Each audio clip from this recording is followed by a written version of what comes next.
भगवान की जय बोल भगवान महाराज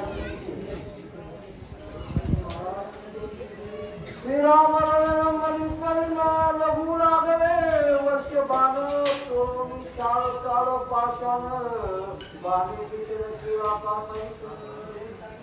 सर्वमंगल मांगल्ये शिवे सर्व प्रसादिते शरण्य चंद्रके गौरी नारायणी नमोस्तुते। गुरु ब्रह्मा गुरु विष्णु गुरु महेश्वरा गुरु साक्षात परब्रह्म तस्मै श्री गुरु आलेले राम भक्त त्यांचे चरणी धन्यवाद करून या ठिकाणी दोन शब्द सांगण्याचा प्रयत्न करू।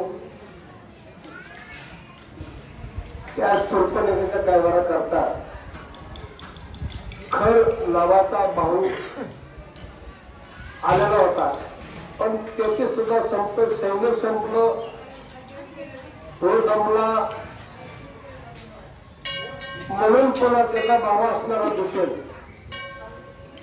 ह्याला राग आला। त्याचं सैन्य घेऊन तो असणार समोर प्रोग्राम करण्याचे आलेला आहे। सैन्याला सर्व सांगितलेलं आहे, तुम्ही भिवू नका, मी पाठीशी आहे, तुम्ही पाठीमागे राहा आणि मी समोर युद्ध करतो असं प्रोग्राम करण्याच्या समोर दुसरं आपले शस्त्र दगड पाषाण असे काही सोडू लागले। एक निवारी जो बाण लक्ष येती आन धनुष्य पाहिले तोरण भाते गारून पाहिले असं या ठिकाणी प्रोग्राम चंद्रमध्ये ते काय आहे, परब्रह्म असणारा परमात्मा आहे आणि हे राक्षस असणारे त्यांची युक्ती काय करतात, कपट रूपानं सर्व असणारे हमेशा खोट्या पद्धतीने असणारे युद्ध करायचं, परंतु ते कपट करण्याचं कारस्थान कारणीभूत असणारा परमात्मा आहे, ज्याच्या सत्तेशिवाय पान हलत नाही असा तो परमात्मा आहे। यांनी किती जरी शास्त्र सोडले आणि प्रोग्राम चंद्राने शास्त्र सोडलं की एका बाणाचे हजारो बाण असणार आणि त्यांच्यावर पडतात।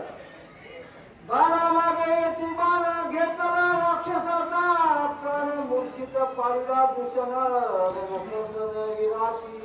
इतका ऐश्वर्य संपन्न असणारा तो असणारा दुष्यंत किती रागामध्ये आलता, किती रुबाब करीत होता, परंतु त्या ठिकाणी गर्भहरण येत झालेला आहे। प्रोग्राम चंद्रानं बाणाच्या आपल्या प्रतापानं सर्व कुंठित असणारं सैन्य पडलेलं आहे आणि त्या ठिकाणी दुसऱ्याला सुद्धा बाण लागल्यामुळं आणि दुष्यंत मूर्छित पडलेला आहे रंगामध्ये। जेव्हा भात्याचा बाण काढी तेव्हा जोडी तेव्हा सोडी अलक्ष लक्षाची परवडी चळवडी पाडी।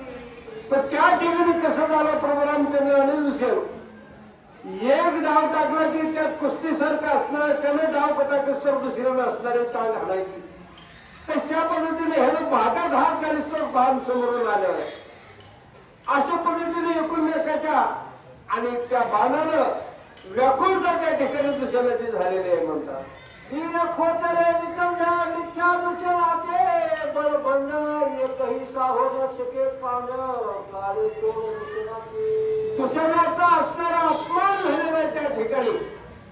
जशी गर्जना तसा त्याचा असणारा सैन्य आपल्याला आहे आणि दुसऱ्या त्या ठिकाणी असणारा त्याचा अपमान झालेला आहे आणि त्या ठिकाणी मागं वळून आणि जावं लागलं।